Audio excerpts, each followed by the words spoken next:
and Zach got there, and I finally got a piece of plywood up. That was pretty scary. And Zach had a headache for most of the night. Yeah.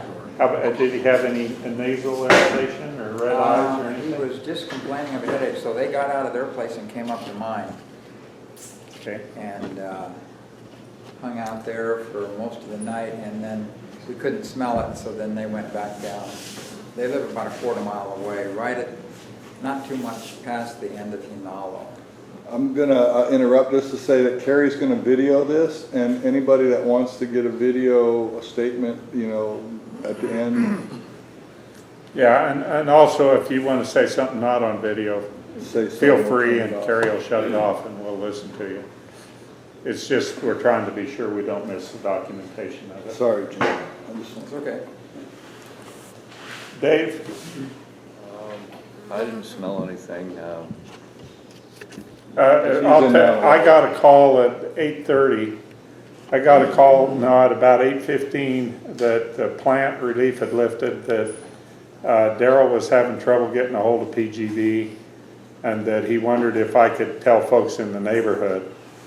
And I tried to call Bob, and Bob and I talked a couple of times. I left a message for Paul, but I made the estimate that driving from my house to PGV was too risky, and so I stayed put at home.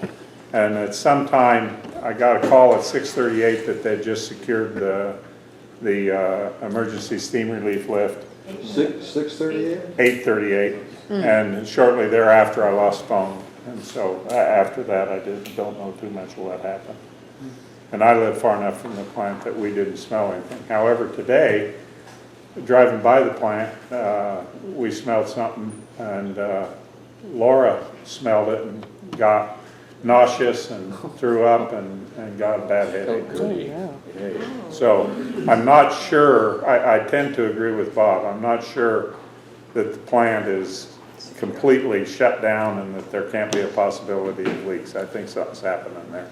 So to add to the data, one of our teachers here, Terry Walker, this weekend drove by Yoga Oasis and smelled it and got an instant headache, and she asked me to relay this to the group. And I will ask her for a written document. Or video. Little more info. Zach got a hold of self-defense, and they told him to evacuate. During the hurricane. Yeah.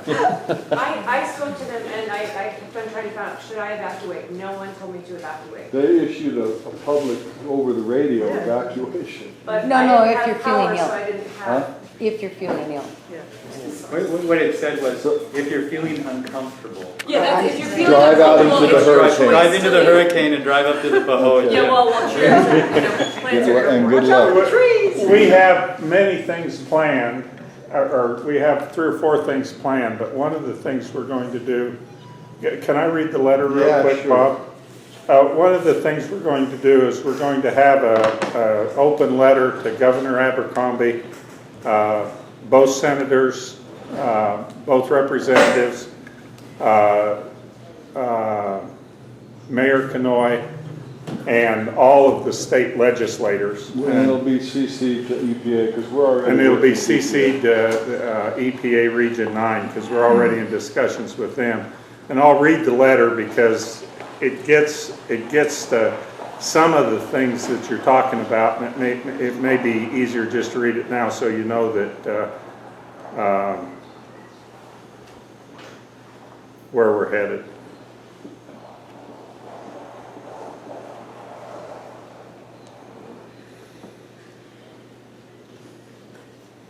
The title of the letter is Incompetence or Indifference. An open letter from Puna Pono Alliance and, I don't have the words right, but the Hawaii Island Sierra Club, to the folks that we mentioned. Just before the landfall of Hurricane Iselle on August 7, 2014, Puna Geothermal Venture went offline and began a release of geothermal fluids and noxious gas through the plant's emergency steam relief system. The release dumped the noxious gas into the community surrounding the geothermal power plant for some time. Residents trapped in their homes by the hurricane reported smelling hydrogen sulfide at perceived levels higher than they had ever smelled before. We've talked to several that have said that. Several developed symptoms that could be associated with exposure to hydrogen sulfide, and one man passed out for an hour, possibly due to exposure. Many questions will need to be asked about the cause and consequences of this upset, but one question can be asked right now.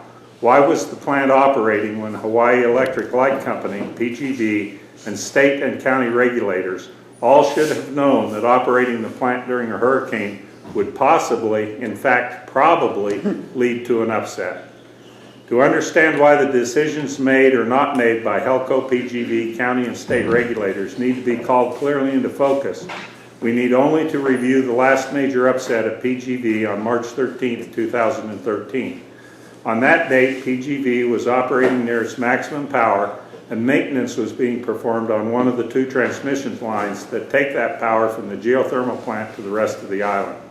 A malfunction on the 2nd transmission line caused a loss of load at PG&E and a loss of electricity to some of the rest of the island, forcing the plant to instantly go from full load to no load.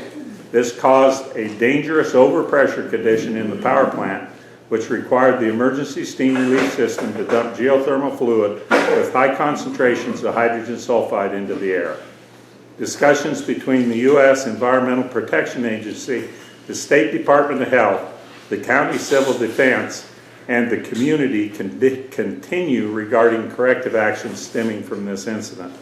Now, 17 months later, we learned that PG&E was operating at high power during the landfall of Hurricane Iselle. Anyone who understood the causes of the March 13, 2013 upset cannot help but be perplexed by this fact. Were HELCO, PG&E, and state and county regulators simply indifferent to the potential danger to the community, or were they incompetent?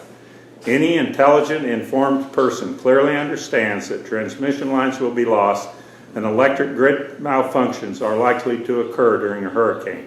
Any reasonable person with knowledge of Lower Puna knows that during even a local storm, access to PG&E is difficult due to falling trees. Certainly anyone with knowledge of Lower Puna knows that evacuation of residents during high winds, if possible, is dangerous due to falling trees. And yet we now understand that PG&E was operating probably during landfall of Hurricane Iselle. Although we do not know what caused the geothermal plant release of geothermal fluid and noxious gas to the air on the night of the hurricane, we do know that such an upset could have easily been predicted based on the March 13, 2013 incident. We also know other things. We know that as hydrogen sulfide was pouring into the community, the hydrogen sulfide monitoring samplers provided by the State Department of Health went out of commission during the storm and apparently remained out of commission for several days. You're going to fix that because 3 of them are operated by PG&E. Okay. We know the fire department's hazardous material team could not reach the area to monitor for hydrogen sulfide due to falling trees and hazardous conditions. We know that County Civil Defense ordered evacuation for residents feeling effects from exposure when such evacuation was either impossible or highly dangerous. The evacuation would have required exactly the same roads impassable to the hazardous material team. Okay, Tom, I'm sorry, Wendy? Uh-huh. Wendy is disputing that they ordered an evacuation. Would you tell No, me? they ordered, there's You an need to evacuation of evacuate, people. someone had the language, if you're feeling Yeah. uncomfortable. Yeah, or, yeah. But in the same moment, they weren't letting EMTs or the ambulance service operate because it was too Yeah. dangerous for them. Yeah. I just So wanted that's a to, very I conflicted I just wanted message. to know that we understood. Yeah. Of course, people are hurt and equipment is damaged in a hurricane. The community is grateful to the first responders and relief providers that have worked so hard and done so much in Lower Puna. But the problems noted with the order to evacuate have been identified and then ignored by political leadership for years. We know Hawaii County emergency procedures recommended by the U.S. Environmental Protection Agency have not been fully implemented by the county. The EPA audit by the specifically recommended County procedures be developed with the community for accidents at PGV. We know that after Hawaii Island County Council passed an ordinance requiring creation of emergency procedures for PGV and practice of those procedures, the ordinance was vetoed by the mayor, who claimed additional procedures and practice were unnecessary. We know that the state monitoring system criticized in the Geothermal Public Health Assessment Report, published almost a year ago, have not been addressed by DOH. And we know that DOH has not visited or shown interest in health effects either caused by the current upset or the upset on March 13th, 2013, even though the department has been invited by the community several times. Now is the time for our political leaders to forcefully address these issues and, most importantly, follow through to be sure that they are corrected. And Bob's going to sign that as the president of But PPA. I'm wondering if we Nelson. shouldn't add another paragraph that would say PPA believes that the PGV power plant should be shut down until such time as a monitoring system that works is in place, and an emergency response plan is in place. I think we should put a paragraph in there asking that they should. Concur, Bob. I'll do it. All around storms. Yeah, Well, well, safety, and then- it's bigger than that, you'll see, but if we. Now's a good anyway. time, no one's got power. We got the power. Well, you know, if Abercrombie would have gave that 4.9 million he spent to solar systems, we probably wouldn't even need it. Sorry. Can I say something? One thing I'm concerned about, because of the order word, if they could, do one of their slimy, oh, that wasn't an order, and ignore everything else in the letter. So I am concerned about using that word unless we're absolutely sure there was an order given and not just a suggestion. And then- What order was For the that? To evacuation, it Oh, was an order. no, we have the exact word. We have the record. But before you sign it, it's I will, and listed. we're actually working with Daryl from Civil Defense, I'll talk to him about it. Thank you. And then I have another question was, somebody thought, speculation of course, that there weren't enough actual workers there at PGV at the time of the hurricane, and they couldn't get back there They to... could not get there, that is true. Okay. And Mike couldn't get there, and Ron, they had a difficult time getting there. The So it was a masters. skeleton Okay. staff? Skeleton staff, that maybe should During be a put in there. During a hurricane, well, we don't know for sure, but we should Okay. ask the We question. could ask the question. And the other thing is, I would suggest CCing this to Ige, Iona, Yes. Joy. We'll be done. Yeah, Yeah. okay, It'll be CC'd to everybody. yeah. And Chris Lee and all of them. And in Everybody wanted- fact, as soon as the letter's finished and it's signed, it's going to be sent to the Honolulu Advertiser, the Tribune Herald, every newspaper we can find, including probably some off island. We think it's a very serious Corey's got deficiency. It wasn't even a hurricane, it was downgraded to a tropical storm. Right. So imagine if there's a real hurricane. Can I talk to that just a second, because this show gets the into video. the second issue, which is the voting disenfranchisement that some people are putting. If we have a picture, and I can show it to anybody afterwards, but Nelson sent it to us, and it showed wind speed. And what happened is the hurricane's coming in and the eye's off the island. And the tremendously high winds in the northeast quadrant hit the tip, right where we are, hit the tip of the island. And then the hurricane, the front end of the hurricane after it hits the tip runs into the mountain. The eye's still out in the ocean. Sure. But the front end of the tip is in the mountain, and it just knocked the hurricane immediately from something that was pretty big to something pretty small. And then some very low winds. When the eye hit, there were some very low winds south of here, 40 or 50 miles. And so the initial reports of all the hurricane, now a lot of this is my conjecture, you can't quote this, but I've just studied that print, I'm pretty sure I'm right. South of here, what happened was that when the eye hit, it was a very weak storm of 35, 45 miles an hour.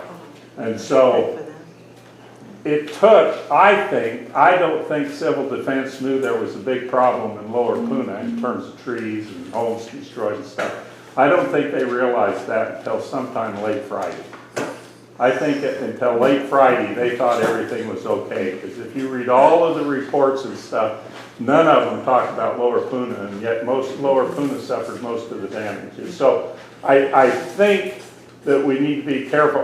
Whether it was a hurricane or not, I don't know. But it depends on when you count it. Yeah, you just want to be accurate, but, Right. but if you say, if you go with tropical storm, you can say, well, imagine what would happen if there was a hurricane. It's Yeah. not just a tropical storm. Well, it was a hurricane as it approached, and I'll just be careful with the words. Yeah, it's a different. Actually, it was not. It was downgraded well before it approached. Don't say hurricane. What's well She's right. before? Hours before. How many hours? The eye fell apart 100 miles off land. Well, when it made landfall, No. was it still a hurricane or was it a tropical It's a storm? tropical storm. It was Hurricane Katrina, how big, what was the magnitude of It was Katrina? 5. 5. No, when it hit land, it was a week 3. And it happens all the time when hurricanes reach land, the maximum winds are achieved aboard the land long before the eye hits Let me give and you well a- before, so But that's the landfall, Well, that's let me the give you phrase. a little background Not on the Tom. eye. Tom here was a Navy commander, and he was in charge of the submarine that went to Kauai after Hurricane Iniki and powered up the island. And so he has some experience with hurricanes. well, I did the federal government, I supervised the team that did the military's federal government report for Hurricane Katrina. So I've looked into this.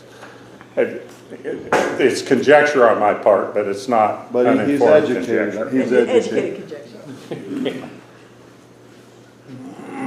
Okay, but that's a good suggestion, is I'll spread the words, because I don't want the words to get in the way of the message, and whether it's a tropical storm or hurricane. Well, if you had a question about this. Right.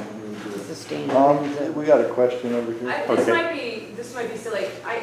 I don't understand what exactly happened, because I was told, I'm on Wakamai, I'm on the bottom. I was told on Facebook that there was a gas leak. I contacted all the emergency places possible. We all know if you feel uncomfortable, you should leave. I was told by a friend the next day that what happened was a resident realized there was a gas leak, called a radio station. A radio station made an announcement, and then that's how Civil Defense found out. Is that We true? don't know. Yeah, so that's the thing, is I just would love to know the sequence of events. We're gonna find out. Yeah, Because of the hurricane, it was really difficult. Well, usually what happens is a lot of people talk to us after an incident, and we can put it together. But in this particular one, Civil Defense has been so busy, I haven't wanted to bother Darryl and talk to him. And the second, he's got real issues right now he's got to solve. And the second problem is that PGV said they wouldn't give me any information until after they have finished their report to the Department of Health. So PGV is not giving information to the community. And there was another. When asked why they aren't giving information to the community now so that they can solve it, PGV told me that we need to concentrate on recovery from Hurricane Iselle, and we should not.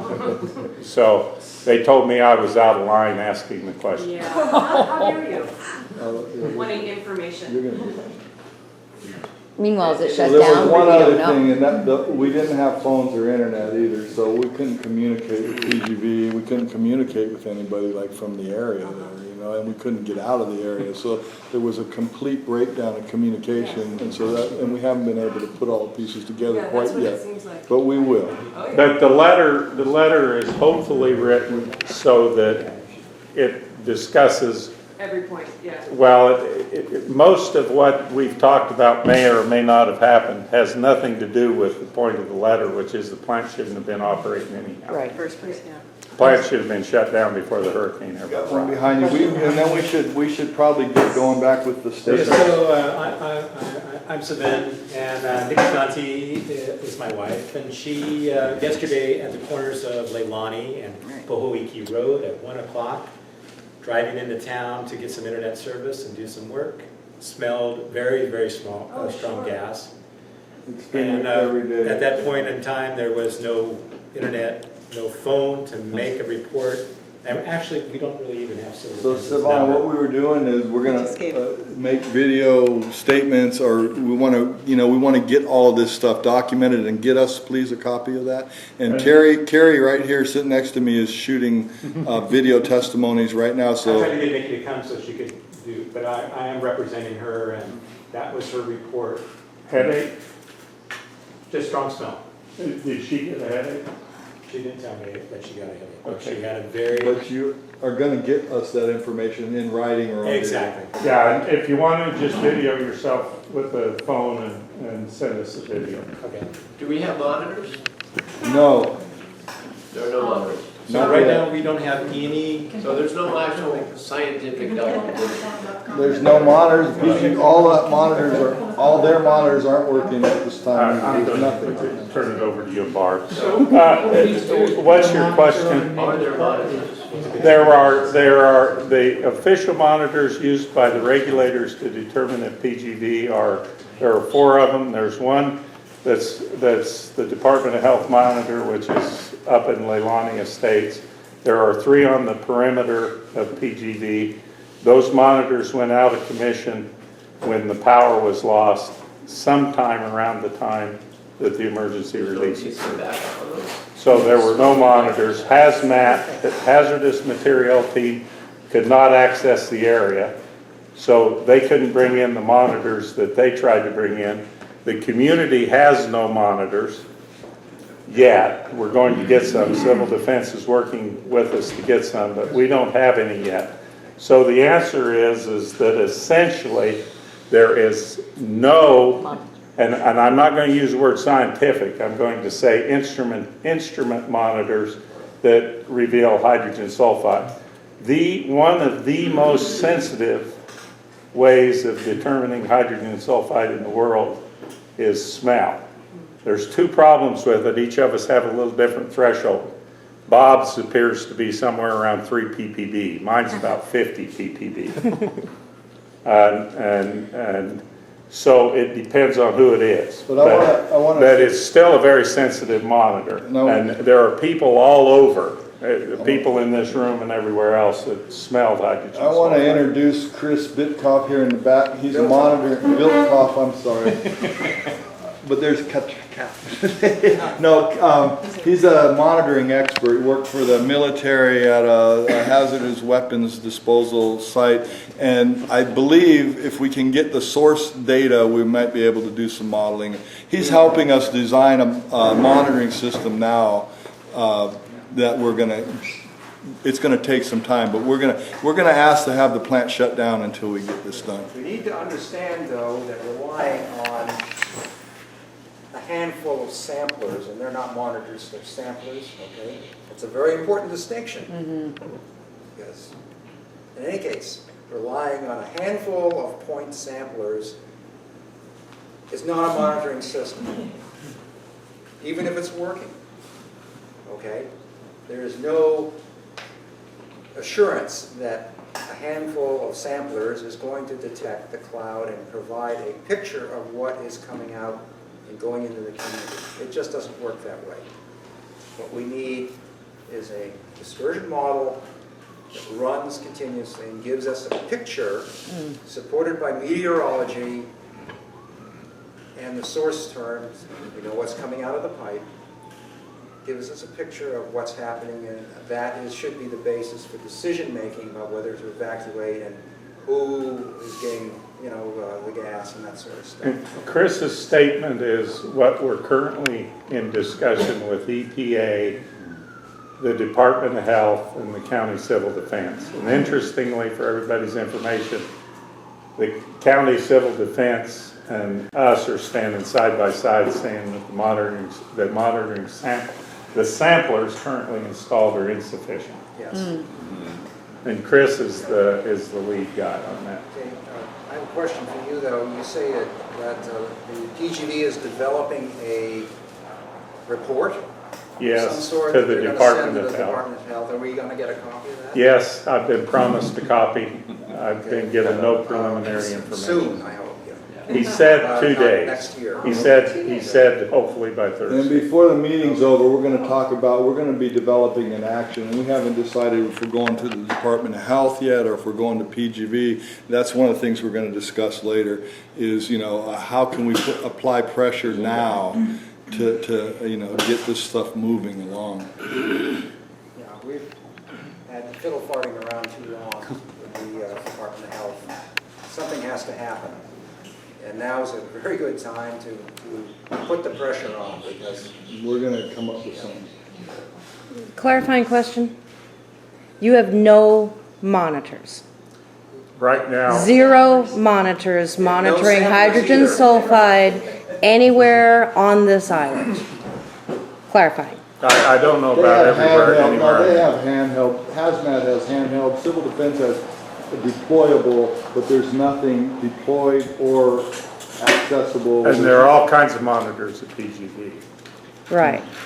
They That don't are do it. internal, that they don't give Well, us the no, results on. they are required by procedure to monitor in the community and report to the civil defense. Okay, I attended a special meeting of the standardization committee at the county where they standardized the purchase of Jerome hydrogen sulfide monitors. Right. Did they never purchase any? No, they've been purchased, but we haven't been trained We yet, gotta so be they have. trained, and the guy. So they're sitting on a shelf? Well, but the guy was coming out to train us like 3 weeks ago, and he got stuck in Denver, a plane broke down, and he couldn't make it, so I had to reschedule the training, which is coming up pretty soon.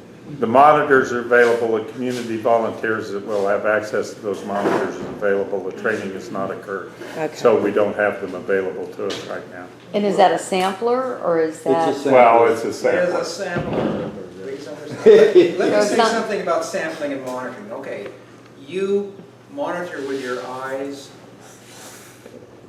okay, and with your ears. You sample by biting something. A piece of cake, you sample.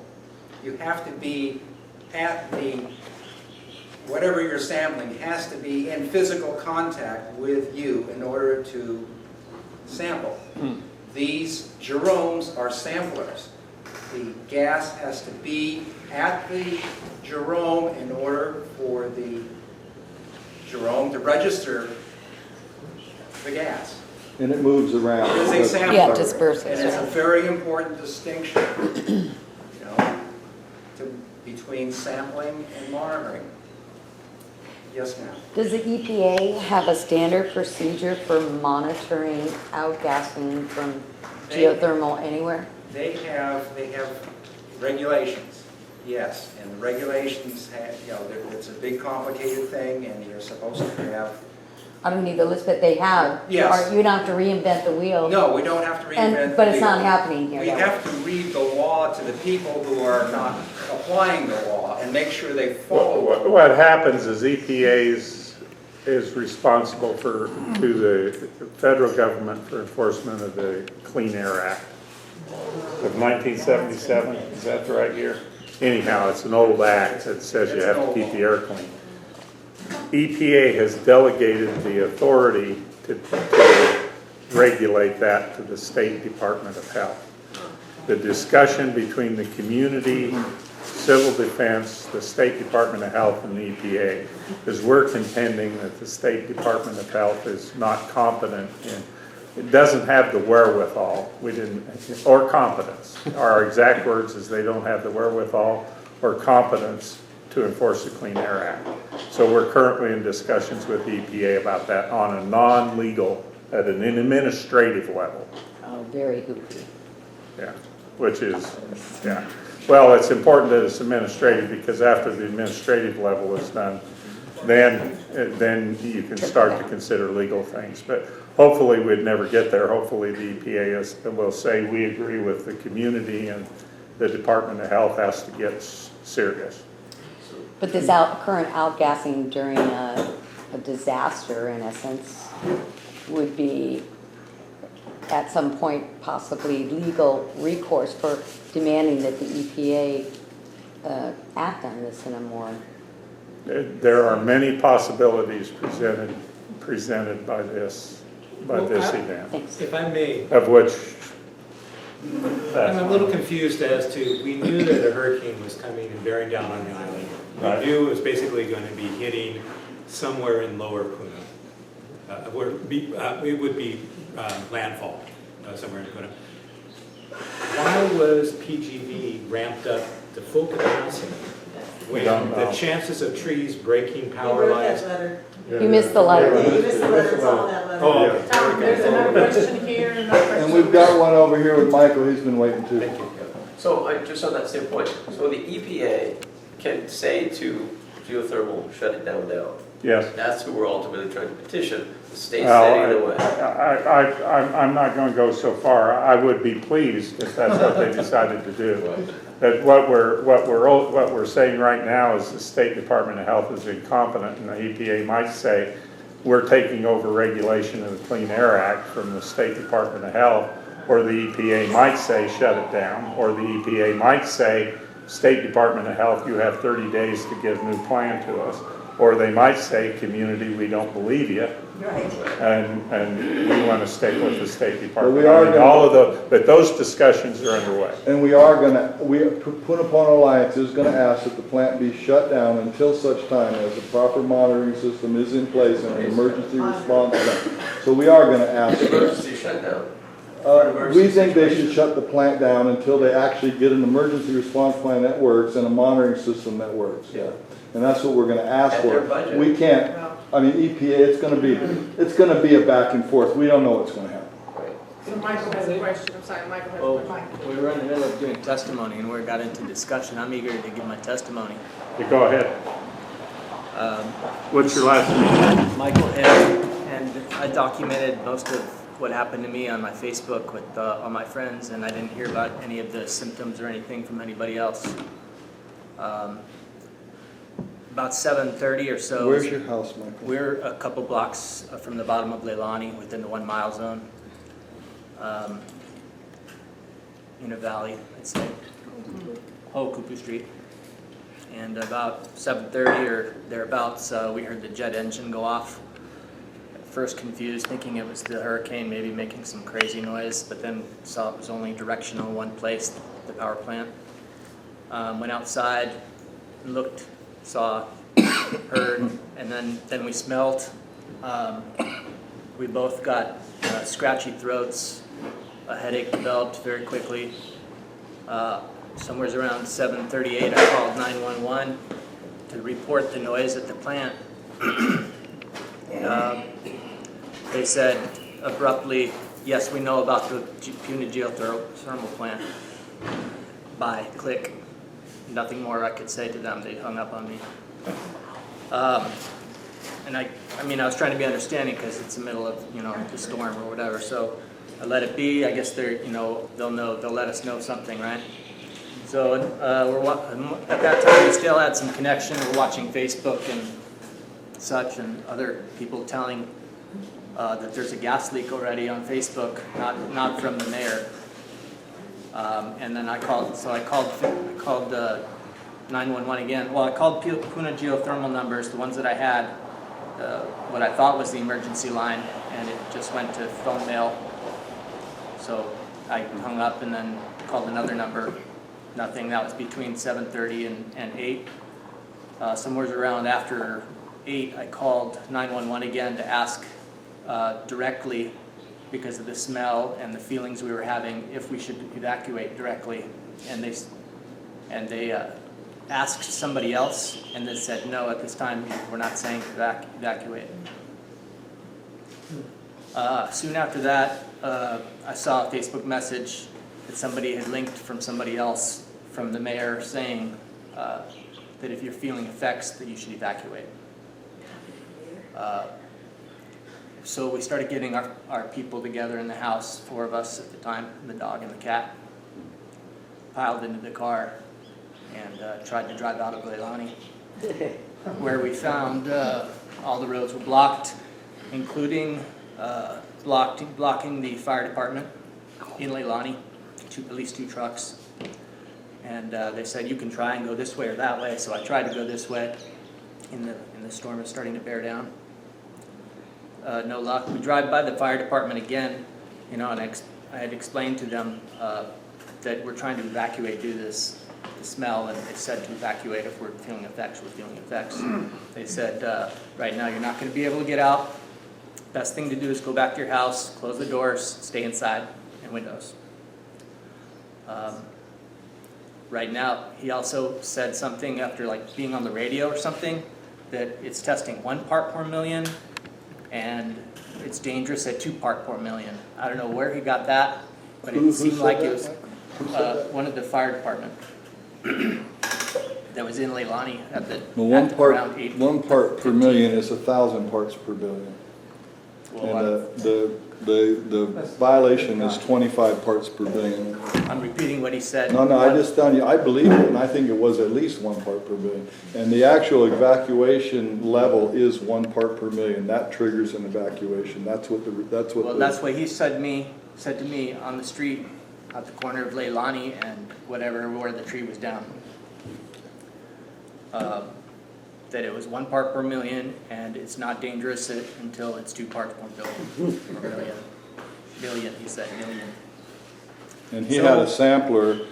I just want to say, because 10 feet that way, it could have been 15. Well, I don't know if he got it from because Yeah. it seemed like he might have got it from a radio, but I Still, didn't know. still, what was wherever going they took that sample from, 10 feet here or 10 feet there, it could easily have been 10 times higher. on. Now, at the time, I'm panicking, a little panicky.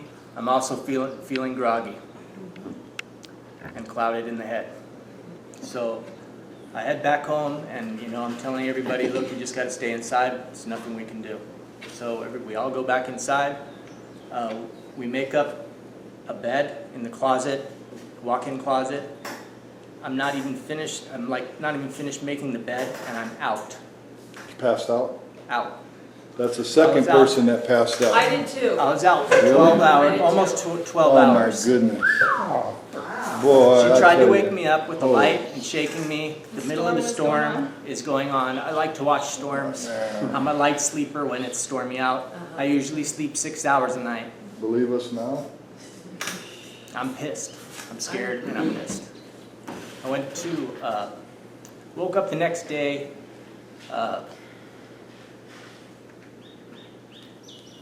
It took me about half an hour, 45 minutes to get ungroggy. I was still groggy most of the day. Basically, that day we couldn't get out. So we got to get a doctor. We need a doctor. So how many hours you were out straight? I'm going to go make some. 11 hours. 12. Over 11 hours. Are you a doctor? I went to the doctor. I went to the urgent care on Saturday. Let me finish the timeline of the story.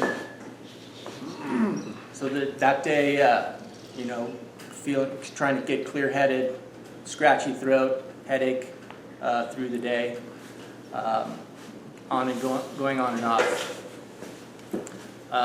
Late into the night, Leilani is when Leilani opened up so that you could actually go out of Leilani and have access to internet and phone and such. So we actually got out that, somewhere in that day to post some other things online and such. The next day, I think it was, right, where I got the tingly feeling. I think it was the next day where I felt tingling in my arms, here and here. Not quite numbness, but just like enough that it never felt it before. So I decided to go to the urgent care. I went to the urgent care, and he said there's nothing that they can do, nothing to test for, nothing that he can do there, that you need to go to the emergency room. So I went to the emergency room where they ran all the tests and basically gave me oxygen first and then ran all the tests. And then basically said, the oxygen count is good, there's no treatment for this type of poisoning. What poisoning did they say you had? They can't say that you had anything because there's no way to test it. There's no way to test it, so they can't, basically they said there's no treatment for this type of thing and they can't test for it either. So I left telling me to go get eye drops. That's one of the other things, is there's crud, feeling like there's crud in my eye still today. This eye mostly like there's a conjunctivitis in there. And then the next day, I went to my doctor's because I was sitting over at the Black Rock there and having a breakfast and just starting to, I went into a sweat.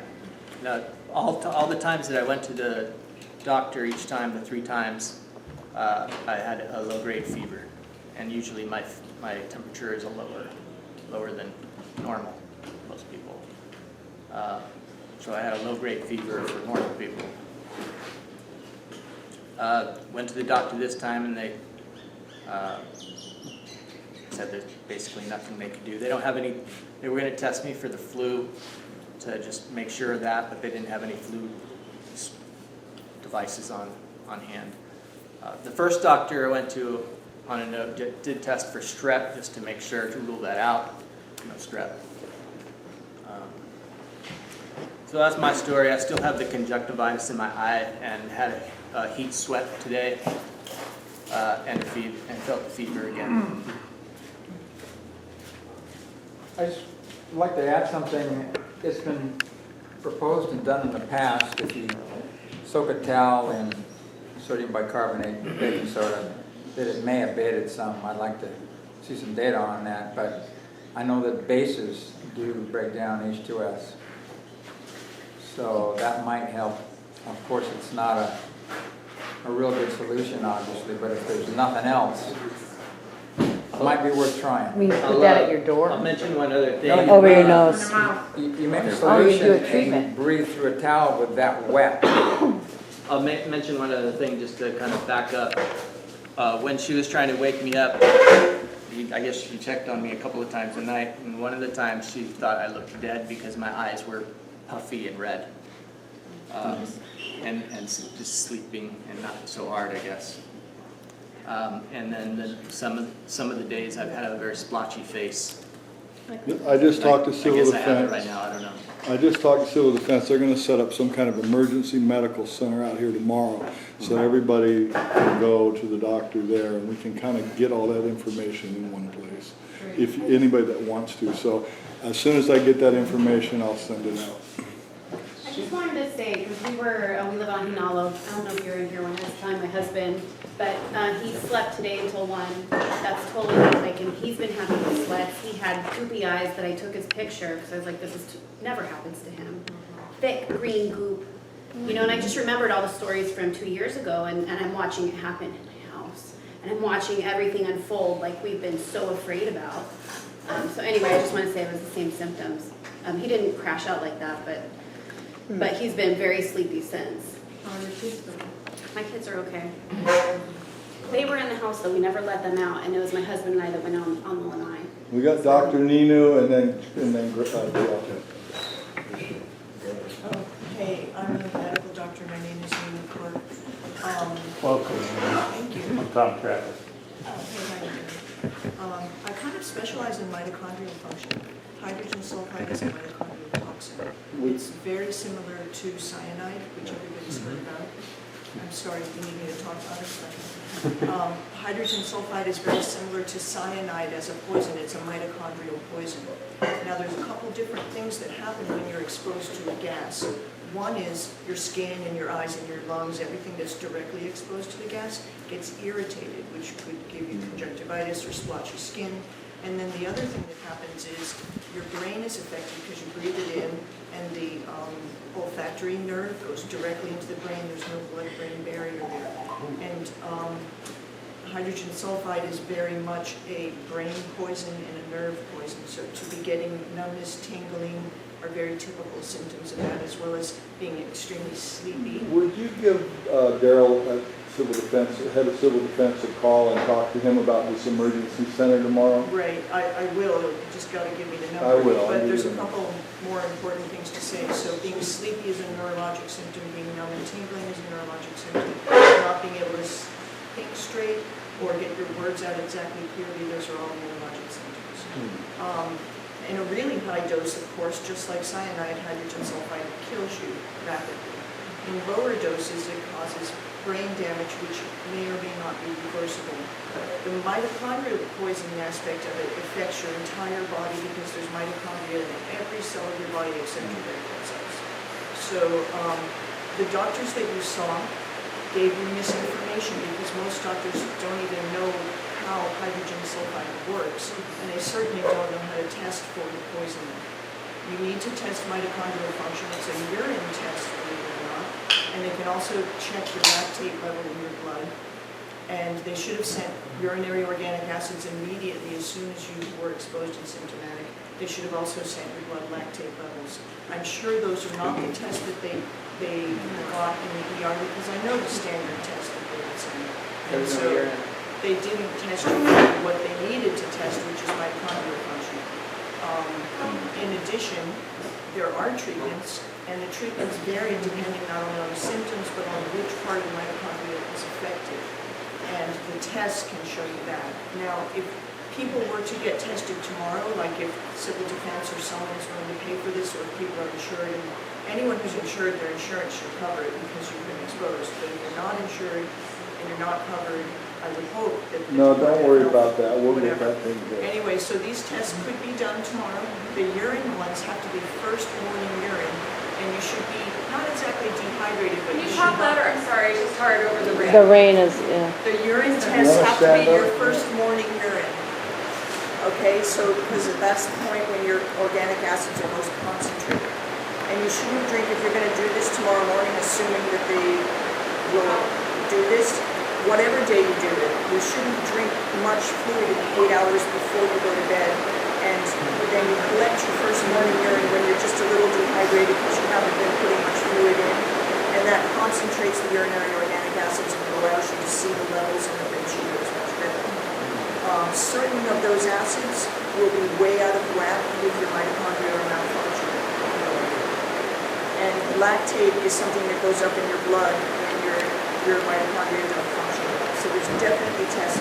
I don't know whether a week after an exposure, if you're still symptomatic, you probably still would have abnormalities, but if urine is collected a week after the event and you see abnormalities, it can be assumed that right up at the exposure, that the levels were much, much higher.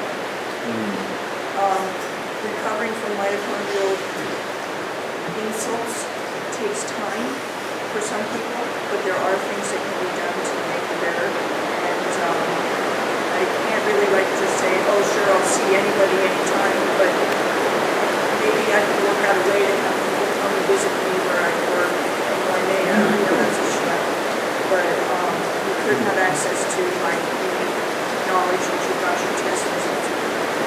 Can I ask a question? Oh, I mean, just carbon. $35 one instead of the $7 one. Yeah. It's like Right, okay, yeah, a lot of yeah. I haven't had a lot of luck with those. Military ones work better than those, but yeah. Yeah, because I'd actually painted my house with that one, and it just went right in my lungs. They were supposed to. Deep homework. The military one I got down at the military school.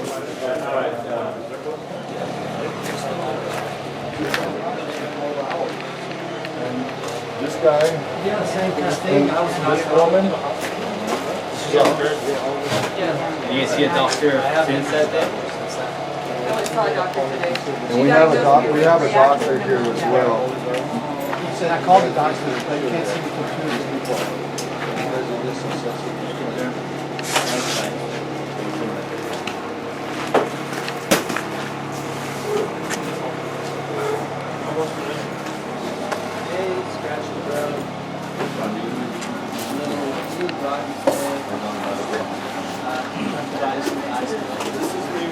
She's a doctor, and she understands hydrogen sulfide poisoning better than anybody here. We're just gonna get their vital signs for the ambulance ones, and then you can speak with them. Yeah, they get a much better one-on-one with them.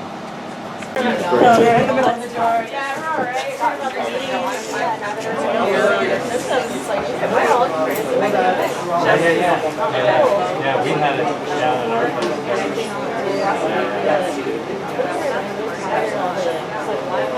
We Yeah,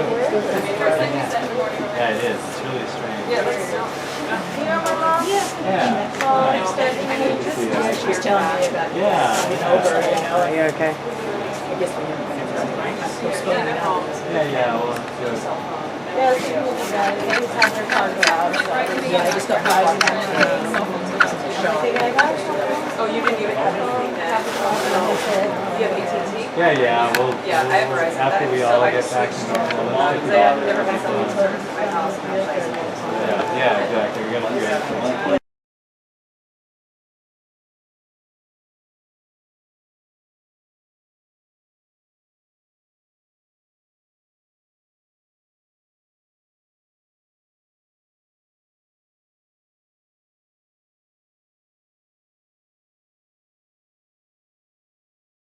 Informing folks as to the major reasons of inaction or for inaction is. It is a disservice to all Americans that he fails to put it into context. Our journalists continue their willful incompetence at the expense of middle-class America. We have to get out there and use the alternate sources of communications to get the message out there. And you know what? The good thing about it is when you have community radio, when you have internet radio, when you have all these different social media methods of getting your message out, we can do it. I love it when I see people like get schooled on Right. TV, and I can't believe that this lady is just one of those people who will just school you. One more day. This is Politics Done Right. Egberto with this all out.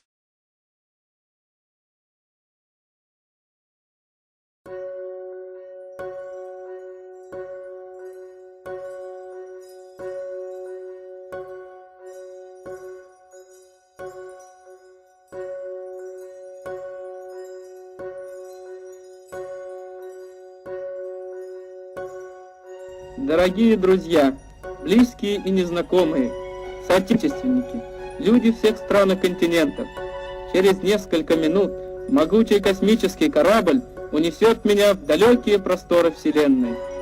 Что можно сказать вам в эти последние минуты перед стартом? Вся моя жизнь кажется мне сейчас одним прекрасным мгновением. Все, что прожито, что сделано прежде, было прожито и сделано ради этой минуты. Сами понимаете, трудно разобраться в чувствах сейчас, когда очень близко подошел час испытания, к которому мы готовились долго и страстно.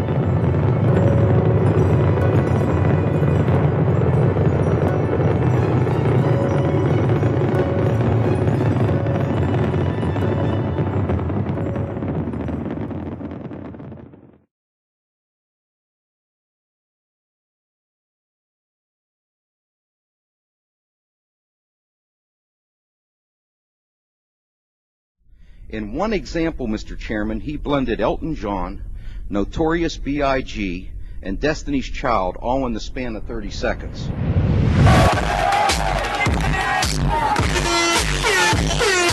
I think people are realizing that I'm not hurting anyone and I'm helping them, and kind of why go after someone who's just, clearly just trying to make music. A court decided it is illegal to take anything from a recording, and it's they also say it's not creative. Who really owns what?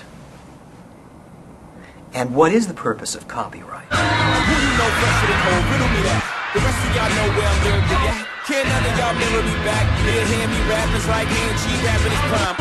Just came to me one day, just kind of like as an art project I was going to try and challenge myself to do.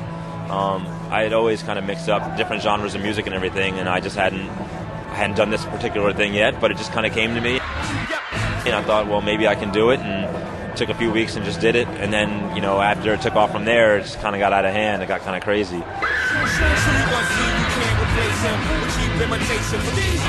Ultimately, it was probably the most successful album of 2005. Danger Mouse never made a dime. Nobody who copied or distributed the music ever made a dime. The Beatles didn't make a dime. Jay-Z didn't make a dime. The Beatles' lawyers must have made some money, but nobody else did. It was a wake-up call for the industry as well, because they thought, oh, we are getting away with it, and they didn't. If you sample, you license. Period. Some people like us and some people don't.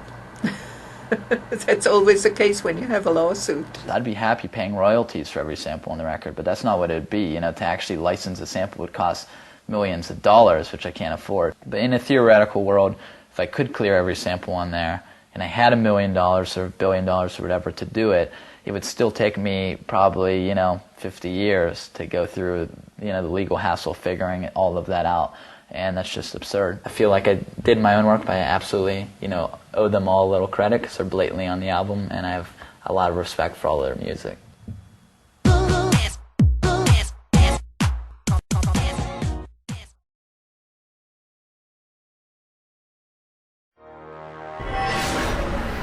It is spread by human contact. It affects large groups in a flash. It moves from person to person. Infection occurs in seconds. Symptoms include shortness of breath, gasping for air. It can affect anyone of any age. It could happen to you.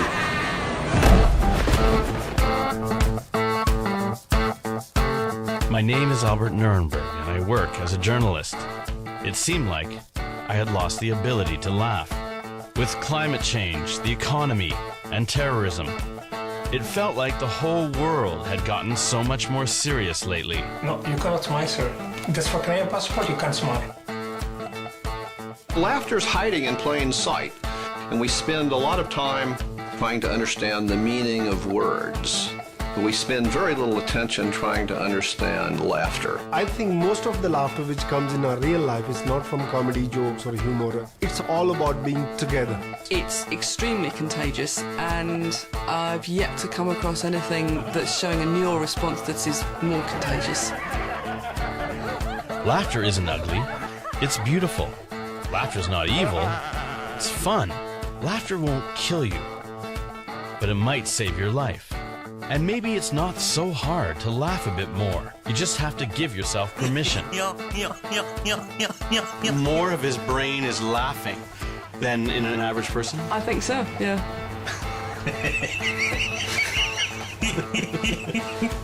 Is that true, Doug? Yep.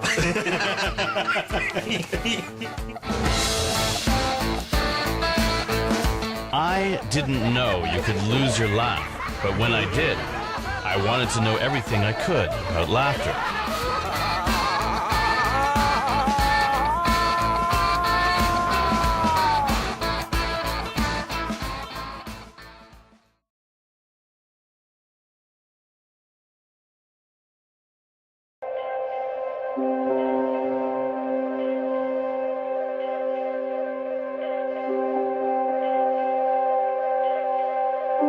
Today, we have an un-American attack on that creed of equality. You can't be free if you don't have a home. It's time for an intervention, y'all. Money is not political speech.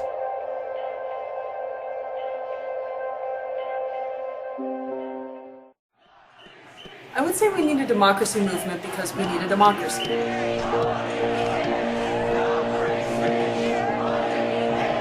Not free speech!